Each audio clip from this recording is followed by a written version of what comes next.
ni tan evidente llegar a comprender por qué te quieren matar, ni por qué alguien quiere matar a tanta gente. Exige atención. Y como todo, cuando algo exige tanta atención, pues hay otras muchas cosas que dejas de prestársela.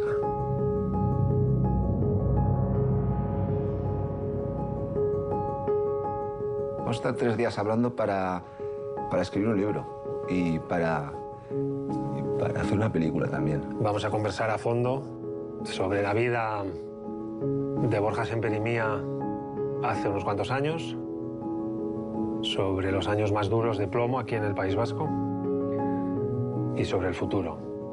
En el fondo, sobre una gran aventura vital que lo pasamos muy mal, pero que terminó muy bien.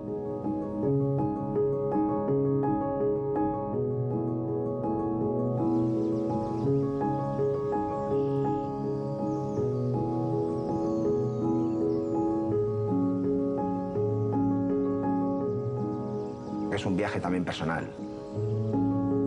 Estoy seguro que con Edu el viaje va a ser fascinante y va a ser muy, muy interesante, ¿no?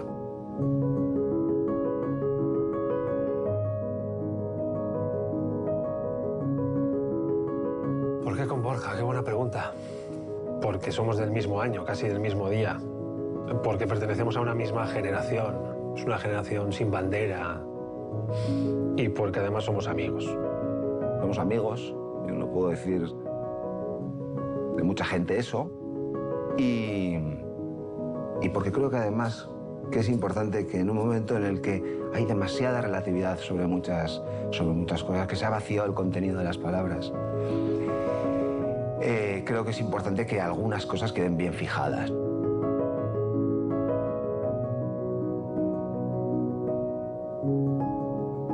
El 20 de octubre del año 2011. Una fecha, yo creo, muy relevante, ¿no? Así que es ahora, tiene que ser ahora. Tiene que ser en 2021, cuando se cumplen 10 años, cuando se cierra una década, en paz y sin terrorismo. Porque más adelante igual ya es tarde. Y porque antes igual era todavía demasiado pronto.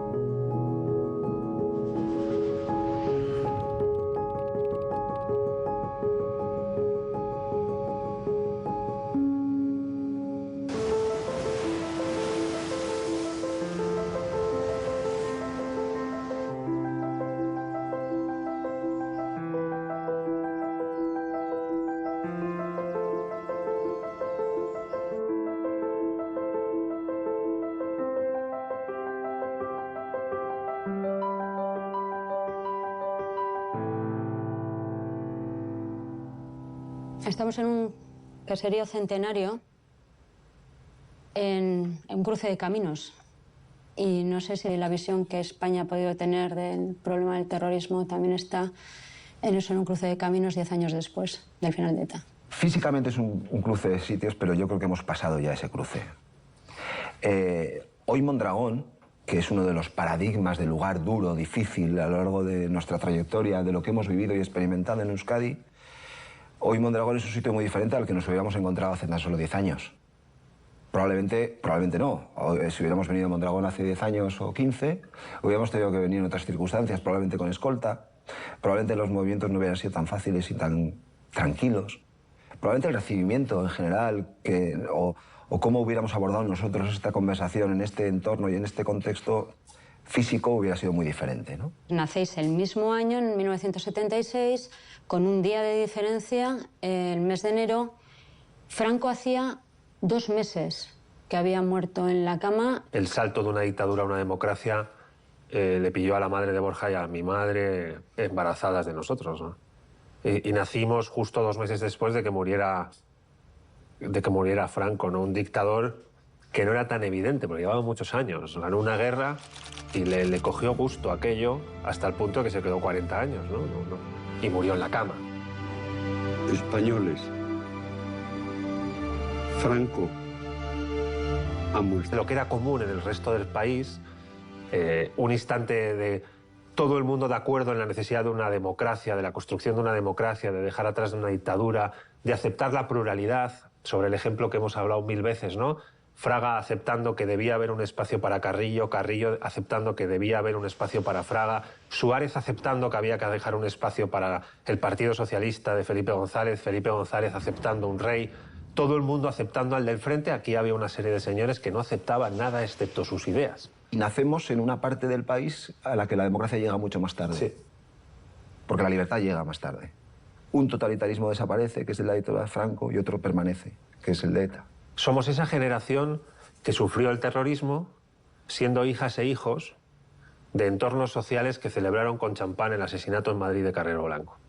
Ese sector de la izquierda que descorchó una botella de champán vio luego como sus hijos y sus hijas sufrían el terrorismo años después, ya en democracia, ¿no? Yo también tengo ciertos recuerdos de decir, en la calle, ojo, no cuentes lo que hablamos en casa, en relación con el hecho, con la violencia terrorista. Ese sí es un recuerdo que tengo. Cuando Borja y yo tenemos 10 años, ETA mata a 100 personas al año. La perduración del terrorismo en los periódicos, las televisiones, la calle, de 100 asesinatos al año, es algo que hoy es difícil de imaginar o para quien no lo ha vivido, porque significa más o menos un asesinato cada 3 días. Había días donde ETA mataba en 6 lugares distintos a la vez.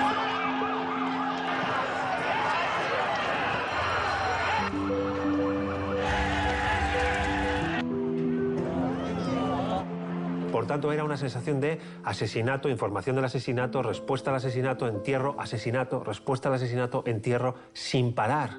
Era casi como parte de lo que llovía. Llovía todo el rato esa lluvia que decíais, ¿no?, de sirimiri, y caía a plomo también todo el rato violencia sobre quien vivía allí, ¿no? Volvía un día de solfeo del conservatorio, no recuerdo qué hora era, pero casi todo lo recuerdo como días de lluvia y de noche, ¿no? Pero probablemente fuera verdad. Y oí de repente, bajando la avenida Navarra, que es una avenida en cuesta en Irún, que lleva hacia mi casa, de la casa de mis padres, oí como una especie de, como si fueran unos petardos. 2, 3, 4, 5 petardos. Y cuando me fui y seguí avanzando, me di cuenta que no eran petardos, que eran disparos, porque había un cuerpo. Vi a 100 metros un cuerpo en el suelo tendido y con un charco de sangre. Y a lo lejos se veía un tío corriendo con un arma en la mano. Había pasado algo muy gordo, ¿no? Luego me enteré que era un policía nacional al que ETA había asesinado cuando iba a identificar a 2 tipos sospechosos que habían sido vistos por un compañero suyo desde la ventana. Este fue mi bautismo, la primera vez que vi un muerto de ETA, un asesinado por ETA de cerca. Pues yo tendría 15, 16, 14, no recuerdo exactamente. Cuando tú ves a alguien con una pistola en la mano, ¿tú tienes conciencia de que estás viendo eso? ¿De qué significa eso? ¿De lo que ha ocurrido?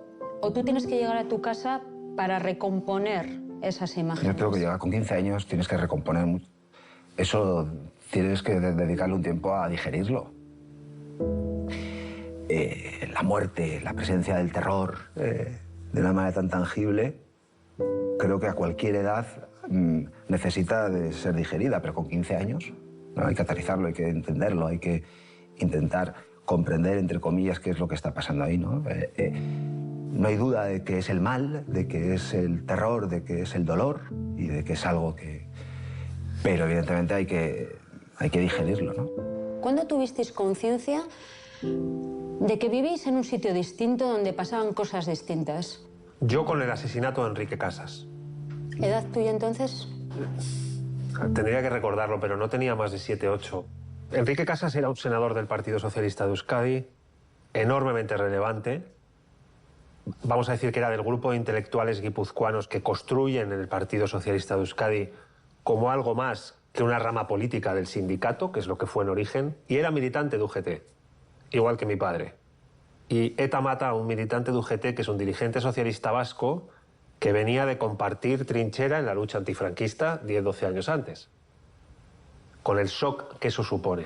Mi padre me lleva a San Sebastián a aquel funeral, seguramente porque mi madre pues, estaba trabajando y no tenía con quién dejarme y me lleva. Y recuerdo recuerdo perfectamente las sensaciones de aquel niño que era yo en aquel funeral, tratando de entender lo que era inentendible y tratar de captar algo de lo que estaba sucediendo allí, que era básicamente el paso de un féretro por la calle con una comitiva de militantes sindicalistas y socialistas y seguramente otra gente que no era ni de la UGT ni del Partido Socialista, que estaba compartiendo la indignación de un asesinato en la puerta de su casa con 7 u 8 tiros que le pegaron a Enrique Casas cuando abrió la puerta a aquellos terroristas, ¿no? Yo tomo conciencia allí. Yo sé que allí sé, por decirlo mejor, allí sé todo. que algo iba mal en el lugar donde yo había nacido y el momento en el que yo había nacido. Porque cuando uno ve a tanta gente mayor llorando al paso de un cadáver, sabe que algo no va bien en el lugar donde está, ¿no? Sobre esto siempre se habló con mucha crudeza en casa, es decir, sobre ese muro que debe ser infranqueable entre el bien y el mal en su máxima expresión, que en este caso se concretaba entre que no se le puede quitar la vida a un ser humano. Esto siempre se hablaba con crudeza en casa, es algo que nunca fue objeto de duda.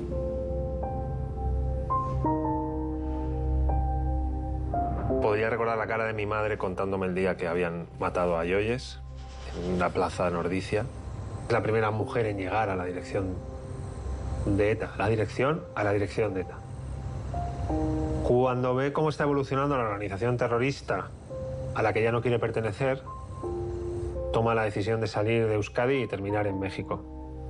Allí hace distintos trabajos, trabaja para Naciones Unidas. Después de vivir un tiempo largo en México, vuela a París, se instala allí, empieza a vivir en París y toma poco tiempo después la decisión de volver a entrar en contacto con los dirigentes de ETA con el objetivo de volver a Ordizia porque quiere volver a vivir en el pueblo donde había nacido y donde vivía su familia y hacer una vida normal, integrada o reintegrada socialmente de nuevo en su municipio.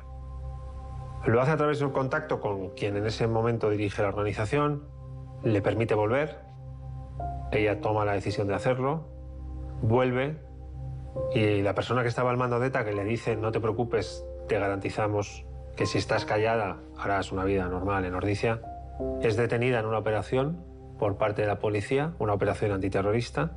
Se produce un cambio en la dirección de la banda y la banda ETA decide mandar un mensaje a quienes quieran reinsertarse por vías individualizadas al margen de los criterios de la organización a la que habían pertenecido. Y un día en la plaza que visitamos, en una feria del pueblo de Ordizia, con su hijo en brazos, llega un dirigente de ETA y la mata allí mismo. Y en la historia de la relación de la sociedad vasca con el terrorismo y del terrorismo con la sociedad vasca, aquella plaza de Ordizia en la que estuvimos es un punto importante en el mapa y en el trayecto. Porque allí sucede algo que no había sucedido nunca, porque aquello cambió parte del recorrido que estaba trazando ETA y el recorrido que estaba trazando el rechazo a ETA. Hay un punto de inflexión en el asesinato de María Dolores González de Catarain.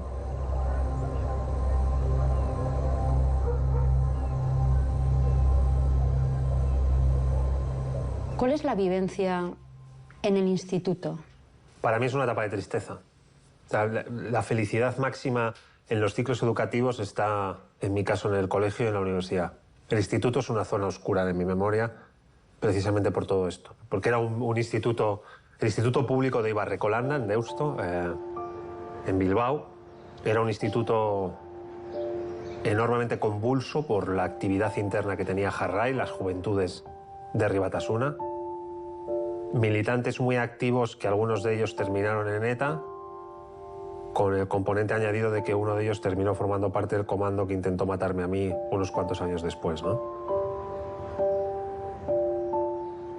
Procurábamos unos pocos estudiantes que estábamos disponibles para dar la cara, bien porque éramos de Juventudes Socialistas o de Gesto por la Paz, o que no eran de ninguna organización, pero querían sumarse a concentraciones de silencio en los recreos, pues de protesta contra los asesinatos de ETA. Y esas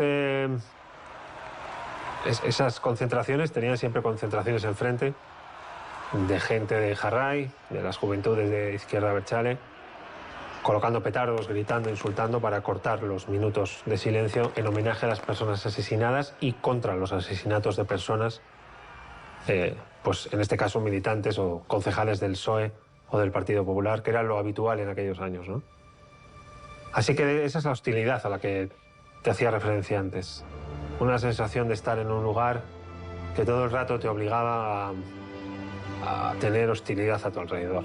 Una atmósfera, yo creo que un poco fea. Todo eso hizo que no tenga un buen recuerdo de ese edificio. Yo, que estoy en un colegio público también, que son recuerdos muy bonitos y un recuerdo maravilloso y tal. El instituto ya empieza a tener, no tengo un recuerdo tan oscuro como el tuyo, pero ya empieza a ser muy presente, efectivamente, el hecho violento y el totalitarismo, ¿no? Porque es verdad que era un movimiento, el de Jarray o el del mundo de la izquierda abertzale, muy movilizado, muy activo. Se hacía presente continuamente. La voluntad de hacer continuamente huelgas, la voluntad de que la identidad, en todos sus términos, la justificación del terrorismo como herramienta en democracia estuviera presente, era continuo. Es la universidad mi parte más dura.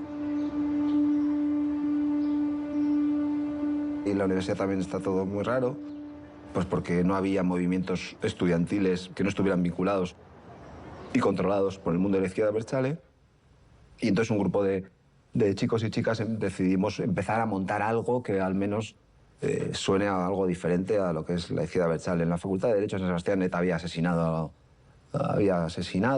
era una facultad, igual que el resto, en la que el mundo Batasuna tenía mucha presencia, se hacían muy presentes y bueno, pues había que construir de la nada espacios o por lo menos referencias y movimientos alternativos, ¿no? Era una revolución contra el poder establecido. Y el poder establecido era ETA. Era la violencia, que conseguía acallar voluntades y que conseguía que pareciera que Euskadi era monolítica, ¿no? Por miedo, obviamente. El espacio público estaba monopolizado por ellos, también en lo universitario. Y bueno, pues era una manera de intentar hacer algo para acabar con eso. Entre el 95 y el 99 estudio yo los años de la universidad y son años de... No lo sé definir mejor que así, de pura felicidad. Es verdad que era un sitio donde tenía un canal de conversaciones con grupos pacifistas y miembros de otras organizaciones juveniles, de EGI, las juventudes del PNV, de Nuevas Generaciones, del PP, de Gazte Abertzaleak, que eran las juventudes de un partido que ahora está integrado en Bildu, que se llama Euskal Kartasuna. Y había talleres de trabajo sobre asuntos vinculados a paz y libertad que se trataban ya de una manera muy educada.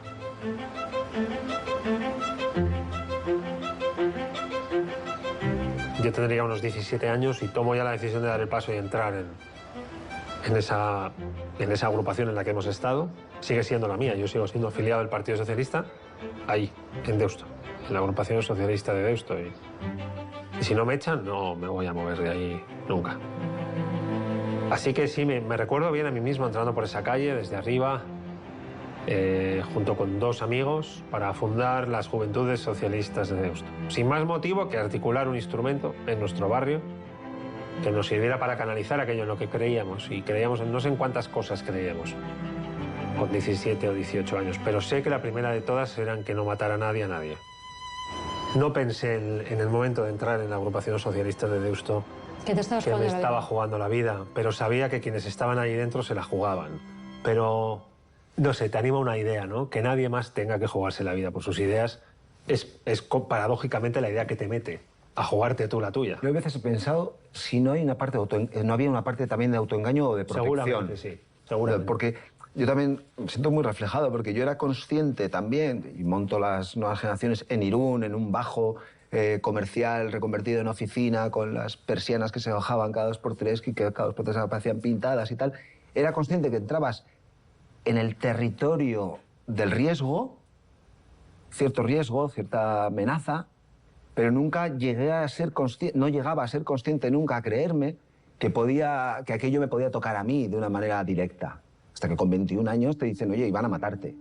Y entonces eres consciente del papel que juegas en esa cadena, eres el eslabón más débil. Pero no había tortas precisamente para ser concejal del PP en Guipúzcoa.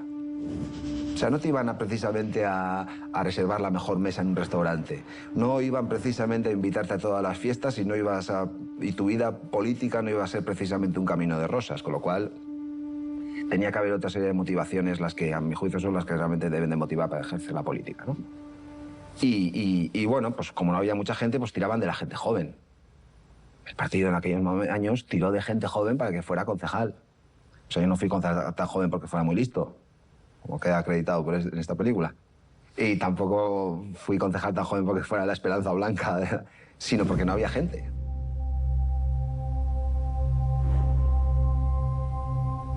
Un día estoy en la puerta del cine con mis amigos, me llaman por teléfono, me dice, oye, Borja, digo, voy a entrar al cine, mira, y me empieza a relatar cómo voy a la universidad.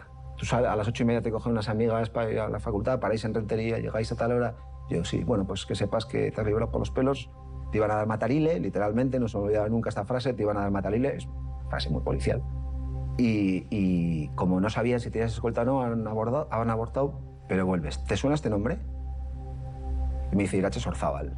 Irache Sorzábal, mi familia conoce a su familia. ¿En qué momento a un ser humano se le cruza un cable para desear la muerte de otro? ¿Y en qué momento se le cruza un cable a un ser humano para desear la muerte de otro con el cual ha compartido balón y portería, ¿sabes? Juegos de chavales? ¿En qué momento tú pasas a ser alguien a quien odiar de semejante manera y por qué? Nos conocíamos perfectamente. Un poco enlazando con lo que decías. Gente con la que compartiste plaza, probablemente con la que compartiste colegio, con los años, es la gente que te quiere matar. ¿Cómo vas a pensar que con 21 años, siendo un mindundi, te van a matar? Pero cuando lees un acta de ETA o una información de ETA de seguimientos y cuando te confirman el modus operandi, te relatan tu vida por teléfono y te dicen que en un momento de ese relato pues, iba a tu asesinato, pues evidentemente el choque es más importante, ¿no? En mi caso hay un azar que se explica por la duda de la terrorista a la hora de disparar. Su duda era, el sitio fácil para atentar era la universidad, la Facultad de Derecho, donde yo estudiaba. Ellos habían visto perfectamente esa oportunidad, mucha gente, mucho tránsito, mucho anonimato. E iba a ser tiro en la nuca. Un tiro en la nuca. Bueno, pues ya cuando está el comando operativo y va a atentar es cuando le debo detener, según me cuenta la Guardia Civil, codo con codo a la terrorista y algo le hace dudar, algo le provoca la sospecha de que tengo escolta. Cuando está ya acercándose, cuando ¿La tenías entonces? se aproxima. Sí. No. No, todavía no. No. Y esa duda hace que corten el atentado, vamos, que lo aborten y se van. Se van. Se van y con tanta suerte que dicen, bueno, volveremos. Es eso. Y cuando en ese momento están preparando la vuelta es cuando es detenido el comando. ¿La terrorista era Irache Sorzábal? Sí. Y un segundo yo estaba protegido por la Policía Nacional de una manera precaria en cuanto a medios y se detiene un comando en el que bueno, se relata el comando legal, los seguimientos que me hacen y puntos en un mapa donde me iban a poner la bomba al paso del vehículo. ¿Tú ves ese documento? ¿Te lo enseñan? De Strangis. Me lo pasan Policía Nacional extraoficialmente. Porque una de las cosas que hay es que tampoco no te dan muchas explicaciones nadie. La pregunta del por qué yo lleva una condición de posibilidad de por qué tú sí. Y hay que pararse ahí un minuto, porque es un cruce cabrón, ¿eh? Perdón. Porque es un cruce difícil. En el momento que dices por qué yo, estás dando una condición de posibilidad a que tú sí. ¿Por qué sí? Es que es guardia civil. ¿Cómo no le van a matar si es un guardia civil? Si es un militar, si es un torturador. ¿Cómo no? Si es el primer ministro nombrado por Franco, ¿cómo no va a volar su coche en Madrid? ¿Cómo no van a matar a Melitón Manzanas? Melitón Manzanas es un torturador, ¿eh? ¿Cómo no van a matar a Galindo? A Galindo no le mataron, murió él solo. Pero le podían haber matado porque, claro, como era un torturador de Inchaurrondo, hay una explicación para una lógica del asesinato. hay que tener un enorme cuidado, por eso es un camino lleno de trampas. En el momento en que dices, ¿por qué yo? ¿Por qué me va a tocar a mí? Estás permitiendo inconscientemente que a otro sí le pueda tocar porque haces tuya la narrativa de los asesinos por la cual existen lógicas de la muerte dependiendo de qué tipo de argumentaciones. ¿Tus padres tampoco saben que han intentado matarte? Bueno, saben una vez, no les he contado a las demás. ¿Cuando ya no había peligro? Sí, sí. Bueno, y algunas que estoy contando aquí no se enterarán por este libro y por esta película. Yo soy consciente que condicionó la vida de mis padres.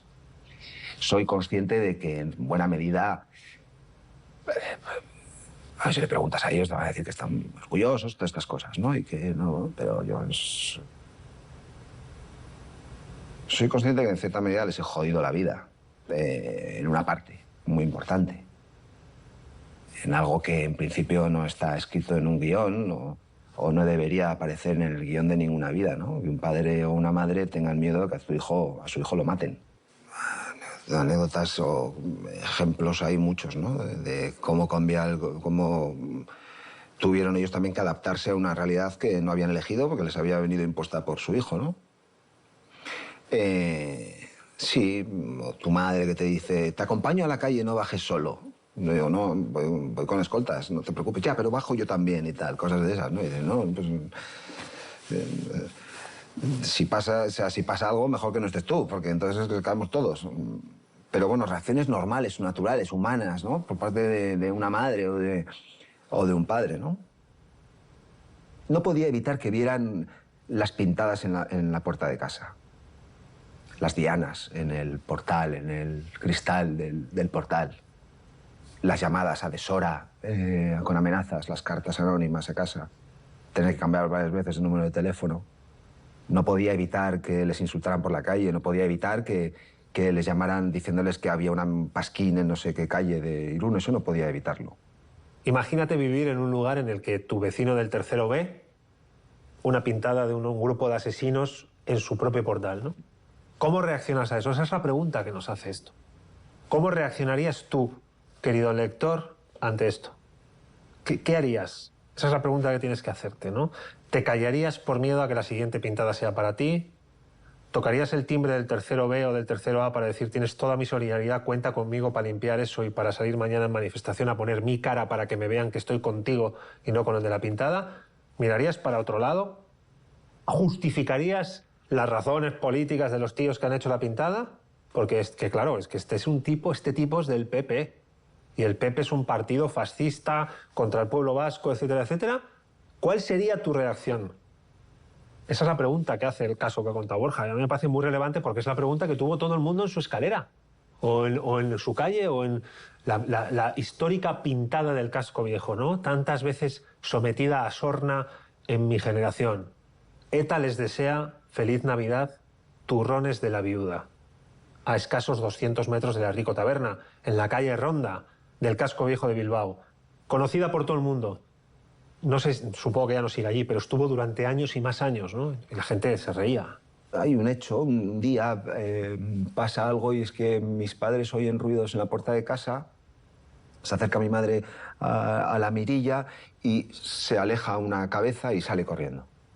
Era la época esta en la que era frecuente que pusieran bombas en... Bueno, ya se llama a la Archancha, vienen los de la policía científica y efectivamente no hay huellas dactilares, pero hay claramente las manos marcadas de alguien que ha intentado hacer un vacío para poder ver si había algo dentro. Bueno, yo en ese momento decido que se acabó, que ya no puedo vivir más con mis padres y me toque ir allí porque no les puedo meter en ese berenjenal. Una de las cosas que hago cuando me voy a vivir solo es sacarme una licencia de armas. Y paso a incorporar en mi vida algo que para mí estaba muy alejado y es dormir en la mesilla de noche de mi casa, donde vivía solo, convivir con una pistola. Que nunca saco a la calle, que aprendo a manejar, que me enseñan a manejarla, que voy con cierta frecuencia a un campo de tiro y que tengo tanto respeto a ese arma que nunca la porto por la calle, porque además, digo, una cosa es que sepas disparar en frío y otra cosa es que ante una circunstancia muy extrema tú tengas la capacitación para reaccionar bien, ¿no? Porque yo tenía bien claro que si alguien entraba por esa puerta yo me tenía que defender. En la calle me defendía la Ertzaintza, pero en casa... Ir a un restaurante y nada más entrar, él entra siempre antes y hace radiografía rápida de todo el mundo que está, ¿no? Sí, la herencia de... Y luego, pues, sin querer, ponerse siempre mirando a la puerta. Es algo que al principio alguna vez me lo dijo, ya me quedé con tal, y ya sin querer yo ya me pongo de espaldas a la puerta y él siempre se pone mirando a la puerta. Pasear, pues como tal, él nunca había paseado por disfrute en Donosti, por ejemplo, que es donde vivía. Entonces, va muy rápido. Ahora ha empezado a caminar más despacio en Madrid y de repente salimos con los niños y podemos pasear. Pero todavía siempre va por delante muy rápido. Porque él está acostumbrado a ir de un sitio a otro, con escoltas atrás, que podríamos ser nosotros, ¿no? Los niños y yo, y él siempre delante, como de un lado a otro, sorteando cualquier peligro y siempre alerta. Y eso a día de hoy todavía, todo el rato. O en casa, ruidos que hay, es algo que... Bueno, yo creo que, no sé, sí, pasa. De repente un ruido raro y digo, bueno, será tal, y él ya está en la puerta. Yo tuve mucho más miedo a que volvieran después del atentado que a que vinieran antes del atentado. Llegué a sentir un miedo mucho mayor una vez vivido aquello, a que volvieran, que en los años anteriores, donde estaba presente, pero era un miedo en menor escala, conjugado de otra manera. Y durante el primer año, los primeros, no sé, 2 años, fue recurrente aquello. Fue muy relevante en mí. De hecho, fueron conversaciones, bueno, no te diré que cotidianas, pero hubo varias es bastantes, con los propios escoltas en el coche sobre este tema. Sobre preguntas a Berrocis de la Ertzaintza, que son los que tuve el primer año. Los Berrocis eran un cuerpo de élite de protección de cargos políticos y sobre todo el gobierno vasco, un cuerpo de élite de la Ertzaintza. Eran y son, creo que siguen haciendo otras tareas. Eran relevantes estas conversaciones con ellos para mí porque fueron varias las preguntas que les hice, ¿no? ¿Consideráis que hay opciones de que vuelvan? Si vuelven, ¿cómo lo harán? Eso estaba todo el rato orbitando alrededor de mí, obviamente. Supongo que tiene que ver con el hecho vivido el 19 de febrero del año 2002, ¿no? Un atentado. ¿Crees que como han venido pueden volver? No ha habido veces, no ha habido, que yo sepa, casos, no hay precedentes de varios contra la misma persona, pero bueno, como decíamos antes, ETA estaba ensayando nuevos límites, nuevas fronteras, ¿no? Del horror. Así que todo era posible y sí, es increíble. Lo del miedo, el miedo es habría que hacer una tesis sobre el miedo. Hay 1000 hechas seguro, pero habría que hacer otra más porque no son suficientes nunca del inmenso poder que tiene y del cómo se filtran todos los órdenes de la vida. Eduardo Madina Muñoz ha sido el objetivo sobre el que los asesinos de ETA han activado hoy el explosivo del terror, del miedo y de la muerte. Ha sido objeto de un atentado solo por ser miembro de las Juventudes Socialistas. La descripción de tu atentado es tremenda. Tú coges el coche, tienes una bomba dinamita, si no me falla la memoria, adosada. Tú circulas, camino de tu trabajo, no llevabas escolta, todavía no se habían extendido las escoltas, y en un momento del trayecto la bomba revienta. Sí, fue así, exactamente así. Una mañana de martes del mes de febrero, un mes en el que ETA se doctoró, un día de lluvia, helador, y voy al trabajo y el coche explota más o menos a las, no recuerdo, entre las 8:30 y las 9 de la mañana de aquel martes 19 de febrero. Me levanté tarde, no miré debajo del coche porque llovía mucho. Mucho es muchísimo, no hubiera... ¿Lo tenías aparcado en la calle? Lo tenía aparcado en la calle donde vivía, en mi barrio, en Bilbao. Entonces dije, llego tarde, llueve, va. Me metí y cuando estaba muy cerca de la empresa en la que trabajaba, justo delante de una gasolinera, estoy viendo ahora mismo la calle, la carretera, al salir de una rotonda, ahí es donde explota el coche. Sí, fue un atentado... Fue un atentado clásico de ETA, en el sentido de la operativa, y nada clásico de ETA en el sentido del resultado. Porque los coches bomba normalmente cumplían con su cometido a todos los efectos, ¿no? Hay pocas víctimas de un coche bomba que estén vivas. Tú eres efectivamente uno de los contados supervivientes de un coche bomba. Sí. ¿Lo notaste?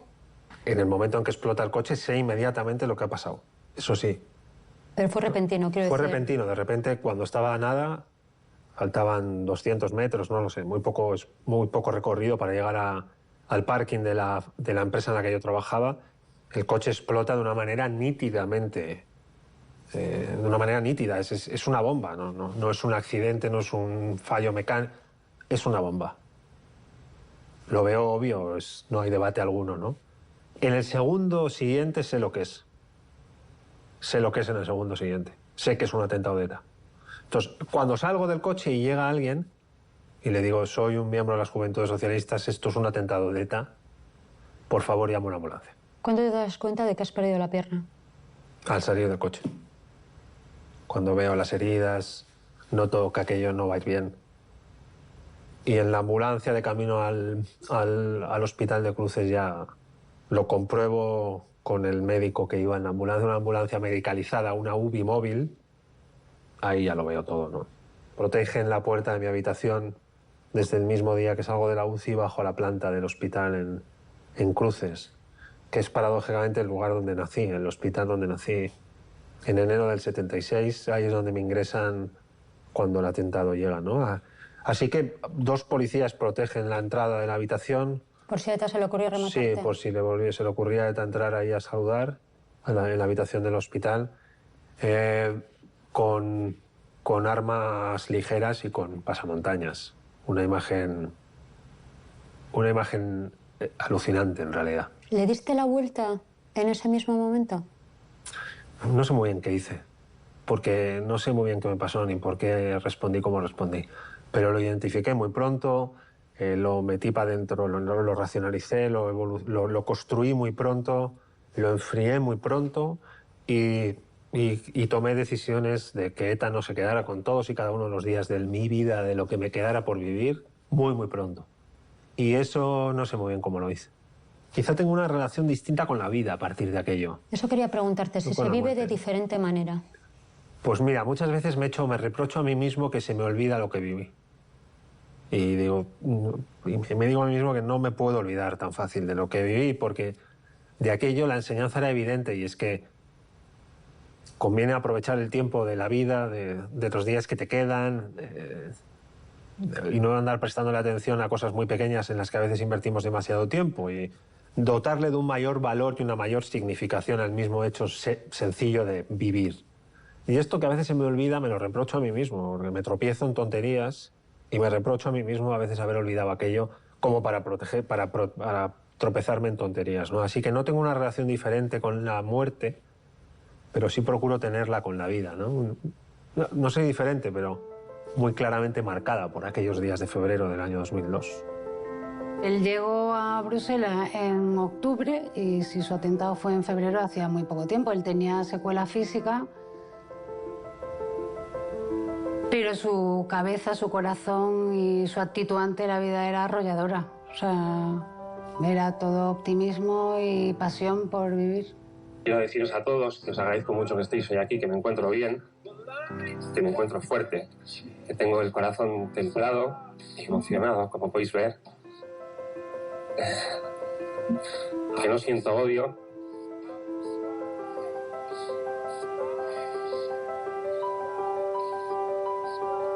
sino gracias al acompañamiento de ahora mismo del compañero Dani, tengo ganas de decir bien alto y de decirles a ellos y a todos que tras las bombas y las lágrimas en Euskadi, los jóvenes socialistas vascos seguimos luchando. Y eso, bueno, me pareció fascinante de él, la verdad. Y yo creo que todos nos contagiamos de esa fuerza, fortaleza interior suya. Y vivimos también Bruselas, gracias a él, de una manera distinta, más, no sé, más mágica quizás.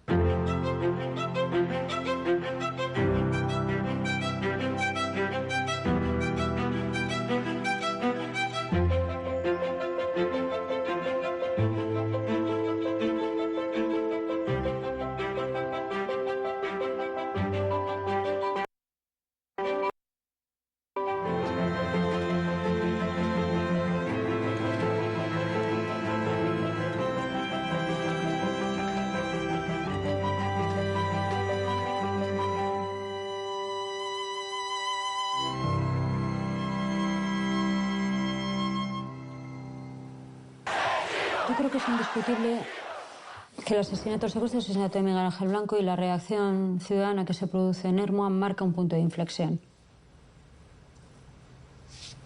Es algo más que icónico, es decir, yo creo que eso lo tenemos todos interiorizado así, incluso quienes no lo compartían. ¿Cómo te enteras de que lo matan? La primera información que tenemos es que está herido y empezamos a llamarnos y llega incluso esta información de que le han pegado un tiro en la rodilla y que está vivo y que... esta es la información inicial. Era el único sitio donde podíamos estar, el único sitio que nos proporcionaba la sensación de que estábamos haciendo algo para intentar evitarlo. Luego ya sabemos que no, que los disparos son mortales de necesidad y que es cuestión de horas, ¿no? Así me entero. ¿Dónde estabas tú? No, yo vi a Carlos en el balcón decir: Miguel Ángel ha sido asesinado.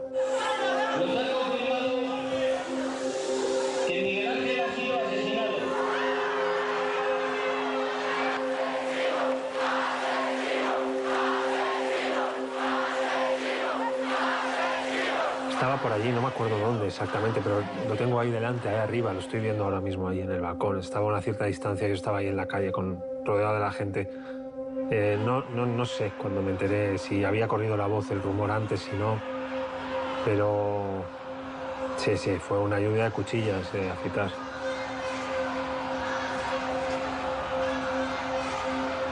Ermua no fue un atentado más, marcó de una manera yo creo que muy notable a la sociedad vasca.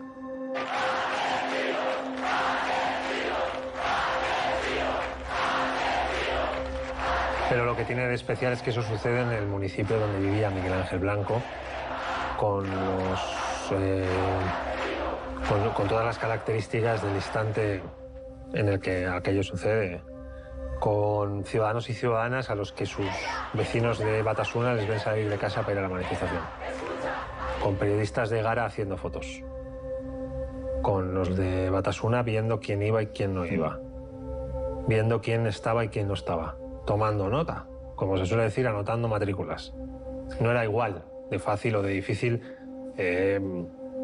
como aquellos días de Ermua. Yo creo que tuvieron era el despertar de una sociedad que pierde el miedo, salir a la calle y dar la cara masivamente, de una manera masiva. Cientos de miles de personas en las calles de Euskadi, que es el lugar en el que ETA nace y donde vive. Todo acompañado de imágenes también muy icónicas, ¿no? Sí. Manifestaciones en la parte vieja de muchas ciudades, acudiendo a las Enrico Tabernas a pedir cuenta en directo al mundo a Berchale. Ertzainas quitándose el verduguillo en concentraciones a cara descubierta, algo que era impensable porque los ertzainas se protegían, la policía en Euskadi se protegía su cara para que no le identificaran sus vecinos como ertzaina. Y iban con verduguillos para tapar su rostro. Y en esas concentraciones, impulsados por el aplauso de los que estábamos allí, se quitan los verduguillos en un gesto también icónico, también emocionante, también casi fundacional de un nuevo escenario. Todo eso confluye en esos días de Ermua. Pero ETA tarda 14 años, si no hago mal la cuenta de memoria, Sí. en dejarlo. Podrían haber sido más sin aquellas movilizaciones. No se produjo. ¿Por qué? Porque la sociedad vasca, esos son los días donde ya definitivamente opta por un camino que no tiene retorno. No tener más miedo a la hora de salir a la calle y decirle a ETA que no. De hecho, las grandes movilizaciones llegan a partir del espíritu de Ermua. Las calles a reventar contra el terrorismo, a reventar me refiero de gente, miles y miles y miles de personas, son ya una constante general a partir de Miguel Ángel Blanco. ¿Tarda 14 años? Podía haber tardado 24, porque nos confundimos con algo. Yo creo que es clave el factor policial en la lucha contra el terrorismo. Las policías, la Guardia Civil, la Ertzaina, la Policía Nacional, los jueces, los fiscales, clave en cómo llega ETA. ¿A dónde? Al proceso de paz. La colaboración internacional. Bueno, por supuesto, la cooperación internacional, Francia. Hay 1000 factores. Pero ETA tenía capacidad para seguir matando a menor nivel de eficiencia, con mayores dificultades, con una tasa de rotación de terroristas más elevada, con menor capacidad... Durante más años, ¿eh? Tenía 200 disponibles para seguir matando. Me refiero al año 2011. Podía haber seguido, hubo que construir cívicamente toda una gran respuesta, hacer trabajo policial, cooperar internacionalmente, hacer un trabajo político, para llegar al día 2011. O sea, que de Ermua al 20 de octubre de 2011 hay 14 años. Pero el 20 de octubre del año 2011 podía haber sido el 20 de octubre del año 2021.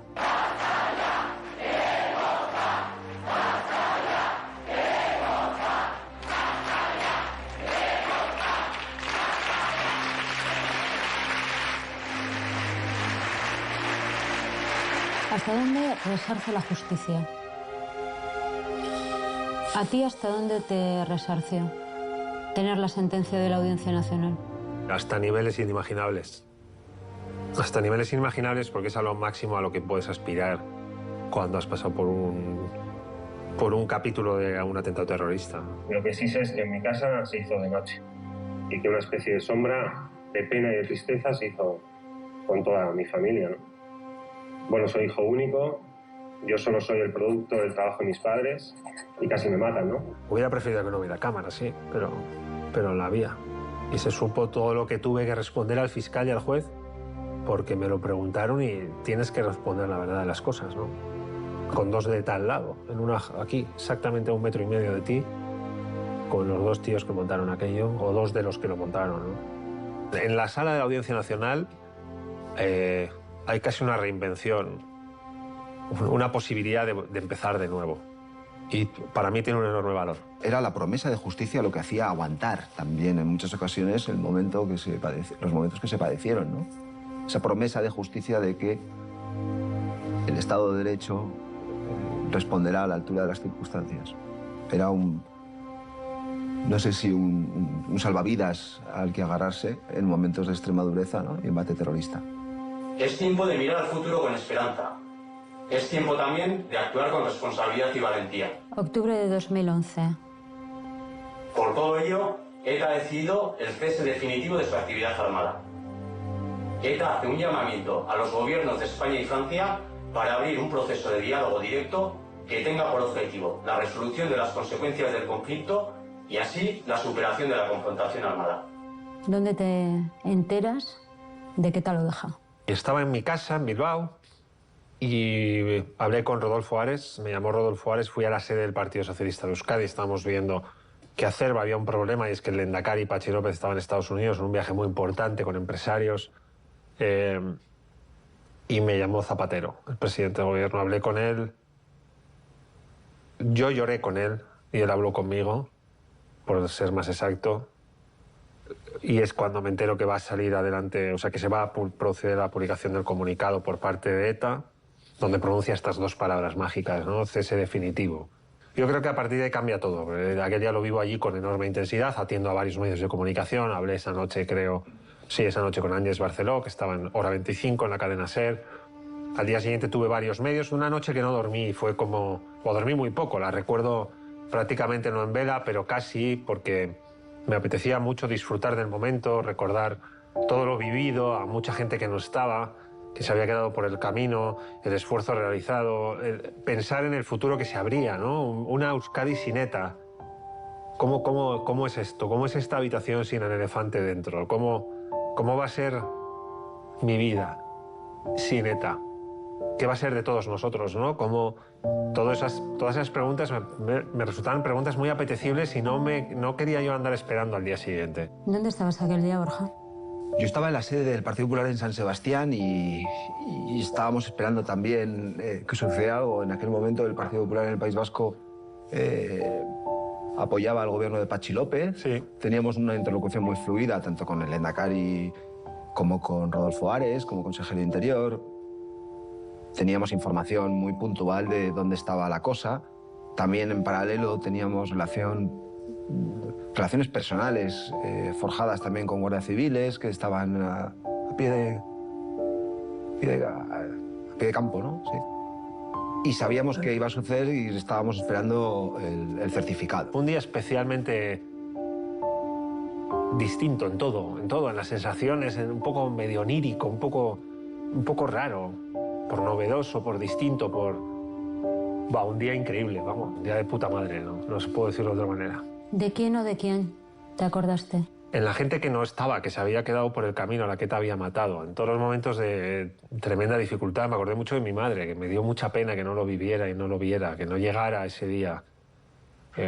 Recordé a Ledu Madina joven que iba a manifestaciones, que estuvo participando en la Universidad de Deusto en debates con grupos pacifistas, con gente joven de otros grupos cuando ETA estaba activa, cuando todavía mataba, y en los años en los que estudié en la universidad, y que dediqué tantas horas a hablar de todo aquello, ¿no? A los compañeros de las Juventudes Socialistas, de otras organizaciones juveniles que habían pagado un precio muy elevado por enfocar la vida de una manera distinta a como ETA decía que había que enfocarla.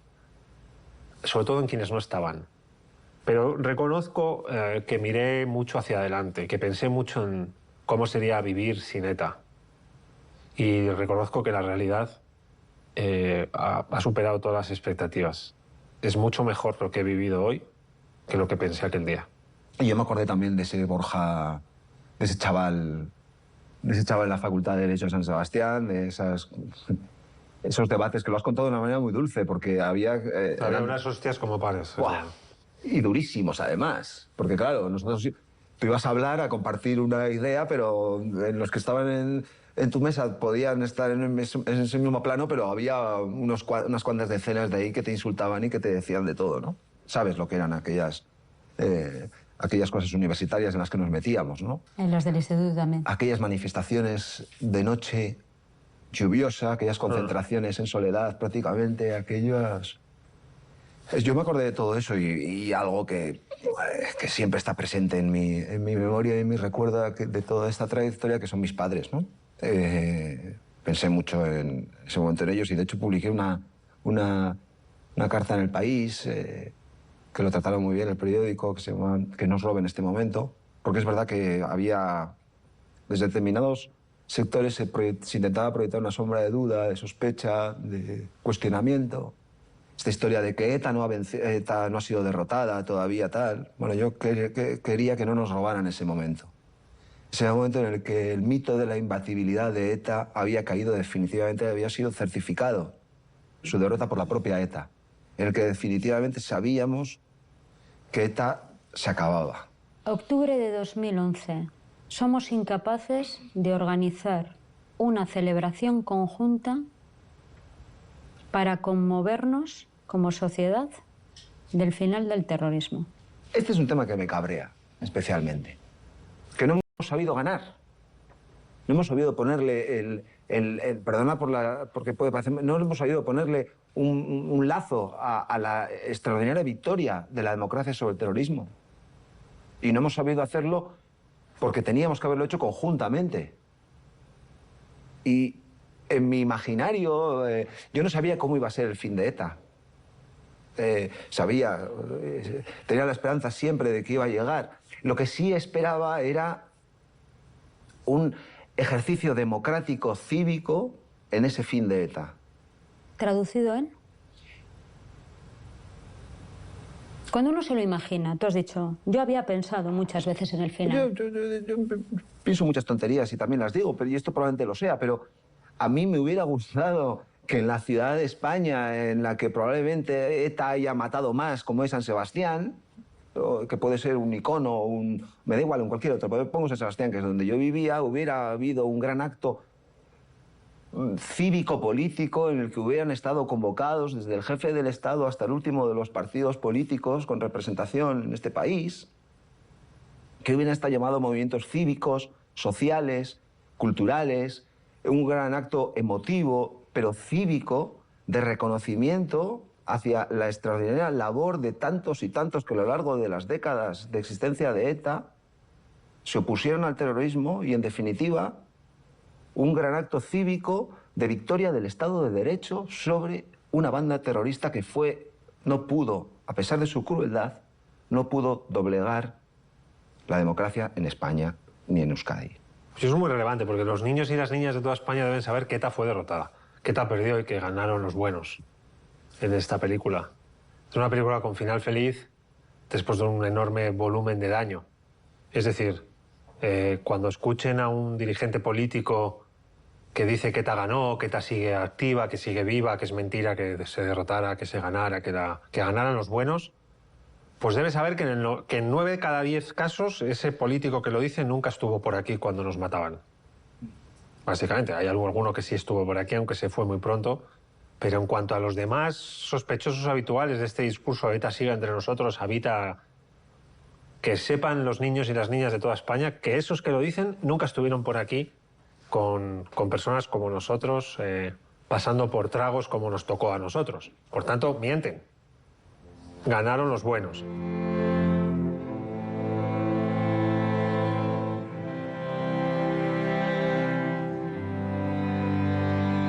ETA tenía una idea ideal de lo que debía ser Euskadi. Una visión idealizada desde una perspectiva particular. Yo también la tengo. Yo tengo una idea de sociedad ideal. Y cualquiera de nosotros la tiene, ¿no? Tu marco ideal. Imagina tu mundo ideal. Imagina tu ciudad perfecta. O tu país perfecto. ¿Cuál es? Esa es tu visión particular. La diferencia que tenemos con ETA es que nosotros no la pretendemos elevar a categoría de total matando a todo el que no la comparte. Y todo el mundo va a vivir como yo digo que hay que vivir. Y por el camino todo el mundo va a morir como yo digo que hay que morir. Esa es la naturaleza más atávica casi del totalitarismo. Y tratar de imponer eso y no conseguirlo es salir derrotado de la batalla. ETA tenía una capacidad especial para dividir. Puedo contar esto desde la teórica, desde la implementación práctica o incluso desde las anécdotas. Puedo elegir. Vamos con lo último. Con las anécdotas. Las anécdotas son que los diputados del Partido Popular y del Partido Socialista no nos dirigíamos la palabra en la primera legislatura después del 11M en el proceso de paz. Puedo recordar todavía un día que iba con Paloma a comprar una lámpara cerca de la Puerta de Alcalá, sin saber yo que había convocada una manifestación ese sábado, o el domingo, no, sábado, por Madrid, y de repente alguien me reconoció y mientras estábamos esperando sin escolta a que llegara el taxi, un valiente militante a favor de la paz en Euskadi con el cuello con la bandera española se acercó, bueno, no a intentar agredirme porque no lo permití, pero casi, ¿no? A vincularme a mí más a ETA que a la lucha contra ETA. Déjame que me detenga un poco, me regodee un poco la historia. Es decir, un tipo que con 20 y pocos años sufre un atentado de ETA que casi le lleva la vida por delante, pero que se la condiciona o al menos se la altera de una manera notable, como eres tú, que toda su vida no ha hecho otra cosa más que teorizar y poner en práctica esa teoría para luchar por la democracia, por la libertad y contra el terrorismo. Resulta que por una supuesta discrepancia sobre determinadas posiciones políticas de cómo hay que hacer para acabar con ETA, alguien, por alguna extraña razón, acaba identificándote como más cercano al terrorismo y a los malos que a la democracia. Es acojonante. Es acojonante. Pero me viene bien para también compartir una reflexión, y es que a mí me llaman también filoterrorista algunos de la extrema derecha por tener una posición que, oye, que no digo hay que matarlos a todos, ¿vale? Pudiendo tener una posición extremadamente crítica, es decir, se marca el umbral de dónde está la pureza. Y además lo hace generalmente gente que en su vida ha hecho nada y ha podido hacer nada contra ETA o por la libertad en el País Vasco, en el conjunto de España.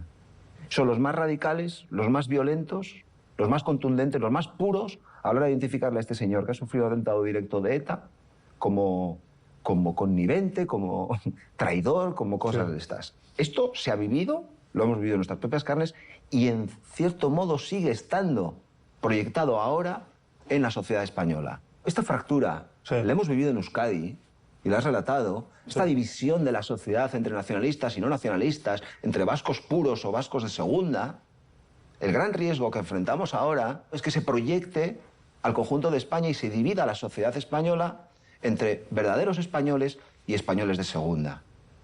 Hoy hay algunos que pueden tener la tentación de replicar ese modelo en el conjunto de España para ser verdaderos españoles. Y al final, el nacionalismo, a lo que nos lleva todo esto, es que puede ondear banderas de diferente color, pero siempre defiende lo mismo: la pureza. Aquella batalla sigue teniendo hoy otra batalla, porque sigue habiendo teólogos de la pureza. Aramburu tiene una introducción muy buena al libro Los peces de la amargura. Dedico este libro a la impureza. A la impureza. Es una dedicatoria maravillosa, fantástica.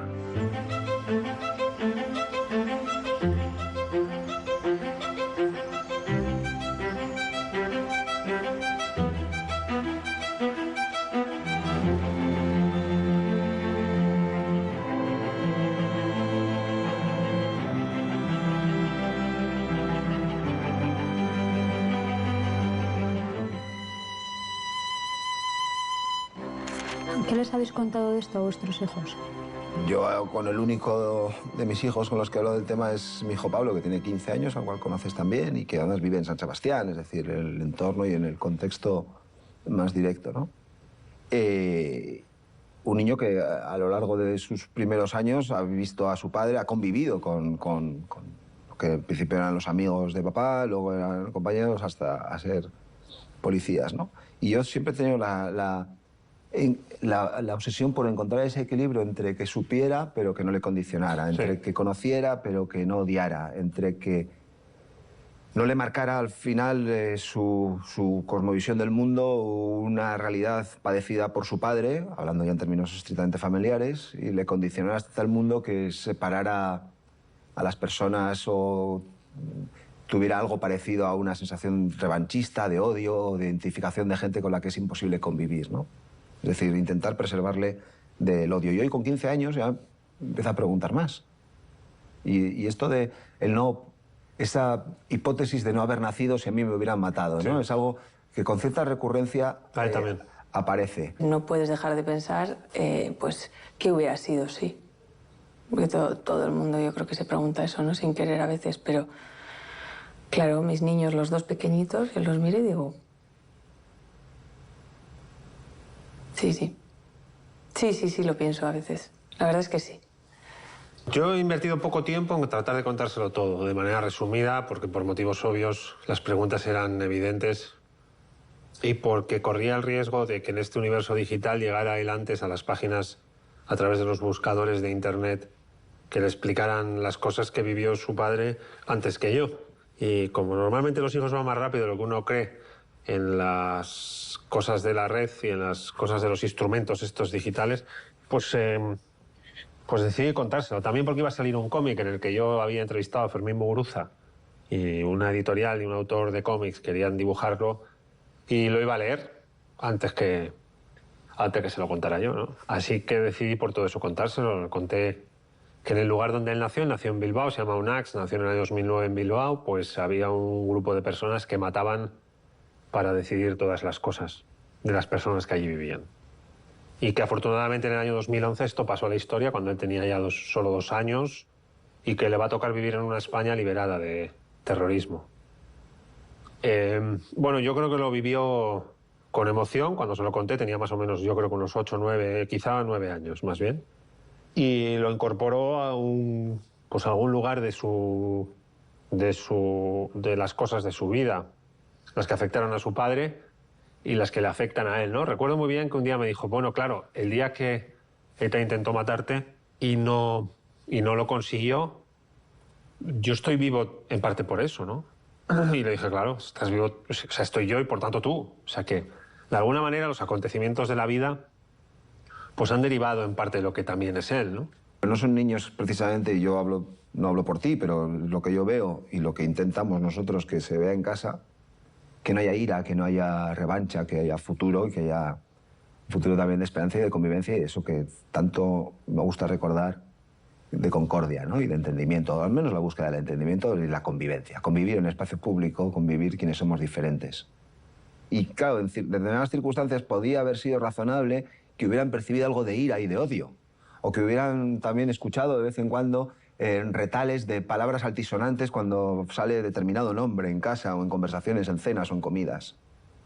Y también es una responsabilidad que tenemos, creo nosotros, con respecto a nuestros hijos, de no proyectar eso. Es irremediable, o al menos para mí lo fue, cuando UNAX nace en abril de 2009, recordar el febrero de 2002. Porque hay un hilo y una conexión muy evidente, ¿no? Casi un apunto de que no sucediera, que se libró por los pelos. Así que, en mi caso, yo creo que adquiere un valor personal, no digo que sea mayor ni menor que nadie, ¿no? Pero un valor personal que sí pasa por ahí, sí pasa por el recuerdo de aquel día, sí está el 19 de febrero está en el 27 de abril de 2009. 19 de febrero de 2002, perdón, está en el 27 de abril de 2009, que es cuando nace UNAX en Basurto, en Bilbao. Así que, sí, irremediablemente, está. No puedo decir lo contrario. Tú estabas en Madrid. ¿Fue una decisión el que naciera en Euskadi? Bueno, es que nacer en Bilbao es una cosa que no le pasa a todo el mundo. Entonces, sí, pensé porque que... no has acotado bien. Has puesto Euskadi, estamos hablando de Bilbao. Sí, exacto.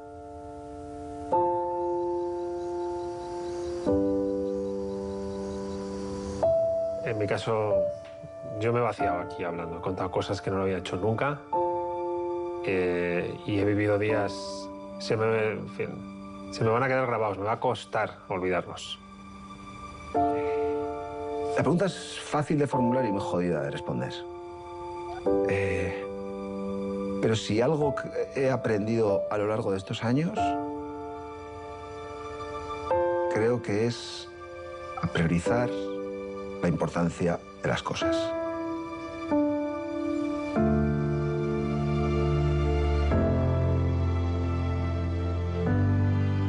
A no agobiarme por cosas que son secundarias, a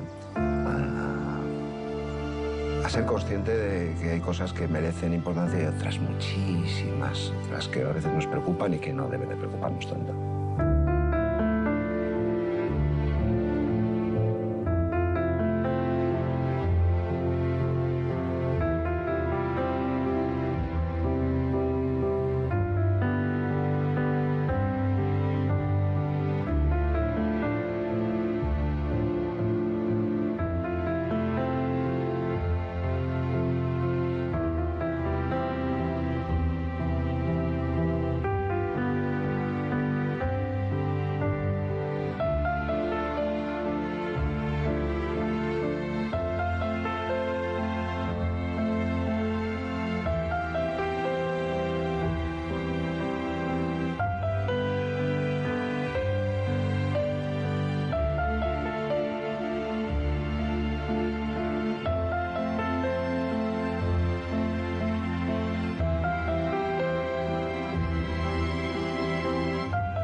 Lo mejor de todo es que aunque la historia ha tenido un guionista empeñado en ponerlo difícil, tiene un final feliz, porque en 2011 ganamos y ganar está muy bien. Y a partir de ahí fuimos más libres. Y hemos vivido una vida normal que nos la hemos tenido que ganar. Y nos la hemos ganado bien. Y la verdad es que últimamente estamos de un feliz que echamos un poco para atrás.